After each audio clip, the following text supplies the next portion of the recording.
Isang magandang hapon po sa ating lahat, mga kapatid. Narito po kaming dalawa ni Brother JR upang magbigay po kami ng testimony. And we would like to start this with JR. Hello po, mga kapatid. Sa magandang hapon po sa lahat. And I would like also to share yung journey ko po of being a Christian. So, actually, I was born Catholic po. And my family heritage was also Catholic as well.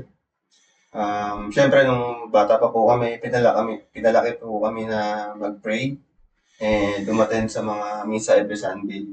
Which is, yun na po yung naging routine namin.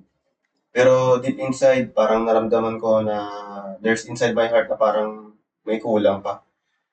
So, way back in 2022, nakilala ko po, yours truly, si Richelle, who happens to be my lovely and amazing wife. And there's something in her belief na na-curious ako. So, I asked her about dun sa paniniwala namin before about praying to the saints and other religious belief na kinalakihan natin or namin as Catholic. And she taught me a Bible verse. So, I would like to share John chapter 4 verse 24. So, sabi po dito ni Lord na God is Spirit, and those who worship Him must worship in spirit and in truth.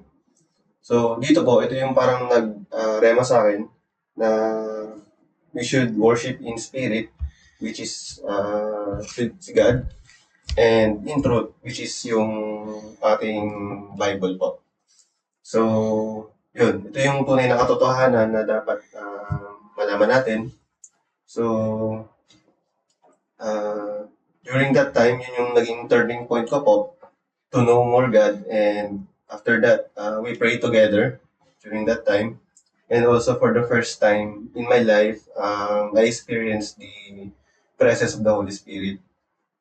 Yun po yung feeling na parang during our prayer is feeling na parang nagpo-float or magaan. Yung parang napakagaan po ng pakiramdam ko and parang napakalawak. Tapos parang yun po yun, naramdam ko po talaga yung Holy Spirit during that time na nag-pray kami. And for the first time in my life, I was amazed na naramdaman ko po yung feeling na yun. And then Richelle introduced me to the GOS FM way back in May 2024. And nailala ko po dito kayo, aking mga kapatid sa Diyos. And then I felt the love and welcome of Christ from the people there.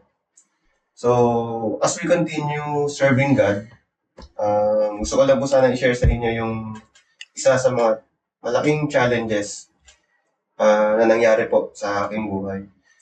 So, I think I would start po because actually I'm a big fan of basketball and I love playing this sport. Even nung bata pa po ako, talagang gusto ko lang po talaga maglaro nito. Yung bola, pag nakikita po ang bola is talagang dribble, shooting, gano'n. So, love na love ko po talaga yung basketball. So, there's this instance po na nagkayayaan kami ng magtotropa, mga pinsan ko, and then yung mga katrabaho niya.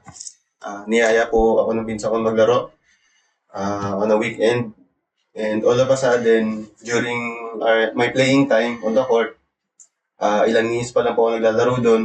Siyempre, basketball, takbuhan, talon, dribble. So, talaga nakapagod po. Pero, unusual po yung nangyari sa akin dun, during that time na parang saglit lang po eh. Ilang minutes pa lang ako naglalaro. Naramdaman ko yung parang sobrang hingal ko. Parang sabi ko, parang pagod na agad ako. So, nagpahinga po muna ako sa tabi. Nagpa-sub muna ako. And then, all of a sudden, in a minutes is, andun na po, parang sobrang pagod. Ang feeling ko is parang mahihimatay na po ako. Nagba-blurred na rin po yung vision ko. So, lumapit na po sa akin yung mga kalaro ko. And also, yung pinsan ko po. Sabi, Jay, ano nangyari sa'yo? Puri, tinapik po nila ako. Parang feeling na mahihimatay na po ako eh. And then, I was rushed to the ER, to the hospital. And sinabi po sa akin doon is, muntikan na daw po ako ma-cardiac. So, ayun, parang nabigla din po ako. Sabi ko, may problema pala ako sa heart. Then, after that, pahinga ako and then we scheduled a check-up to a cardiologist. And doon po nag-start na sinabi ni Doc na may mahina daw po sa sa heart ko. Because after the check-up, the cardiologist advised na to the echo po ako. So para makita daw po yung status ng heart ko. And doon nakita na mahina daw po yung EF or ejection fraction ng heart ko. Pagkaka-explain po sa akin ni Doc doon is yung heart ko daw po is dapat nagpapump ng ganito. So yung normal yung ganito po yung pump, malakas yung pump niya. Pero sa akin daw po, parang ganun lang. So parang dito po, may mahinang part na muscle ng heart ko na mahina. So sinabi ni Doc na possible daw na may bara or may mahina daw po sa muscle. So he advised na I should undergo an angiogram, coronary angiogram po. And ayun, parang nabigla po doon. Sabi ko, bata-bata ako pa. I'm 30 years old during the time. And sabi ko, ano nangyari sa akin? Ba't ganun agad? May mahina pala sa heart ko. And also, I scheduled the angiogram way back in July of this year, 2025. So, before the procedure, na-admit po ako sa hospital to undergo the procedure. And during this time, before the procedure po, nag-pray po ako. So, nag-pray ako sana, Lord, kayo nang bahala sa akin. Nag-pray ko na maging maganda yung result. Wala po sana makitang bara. And I read the Bible. And ang sabi po ni Lord sa akin is yung 2 Chronicles. Share ko lang po yung sinabi ni Lord sa akin na 2 Chronicles chapter 20, verse 17 and 21. Sinabi niya po dito is, do not be afraid and do not be dismayed. Tomorrow, go out against them and the Lord be with you. So, yung verse 21 sabi niya is, give thanks to the Lord for His steadfast love endures forever. So, yun po, talagang napaabuti ng Panginoon na sinabi niya dito na do not be afraid and do not be dismayed. So, alisin yung parang worry sa utak ko, sa aking pagkatao, sa aking self. And tomorrow, go out against them and the Lord will be with you.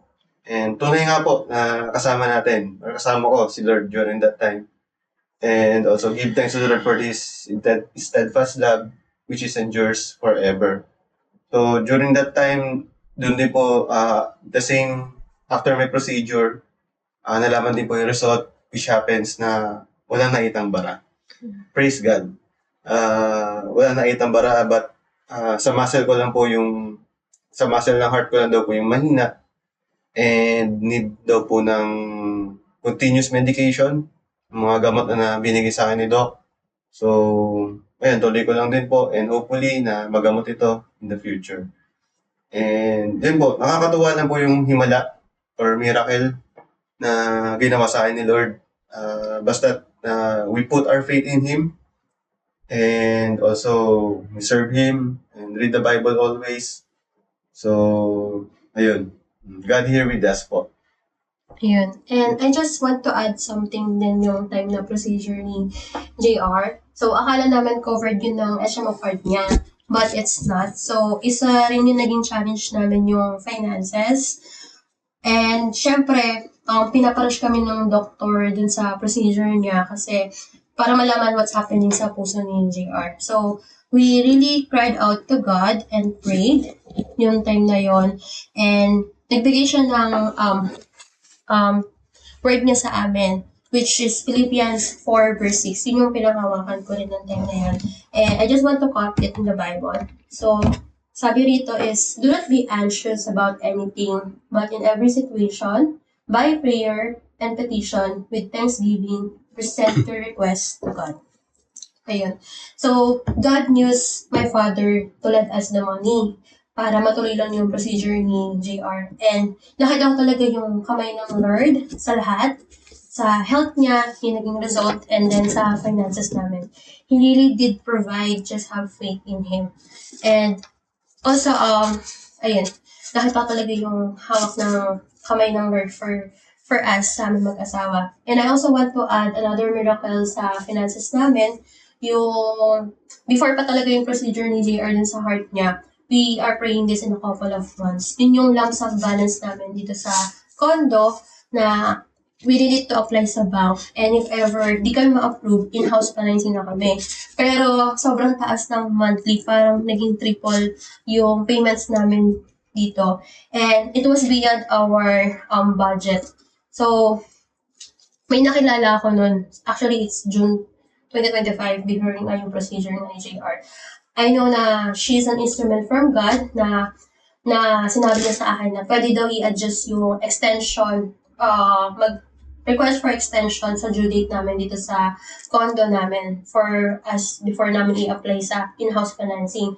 So, dun pa lang nakita ko na yung kamay ng Lord in us dun sa extension na yun. And then, nag-grant naman yung extension sa amin dito.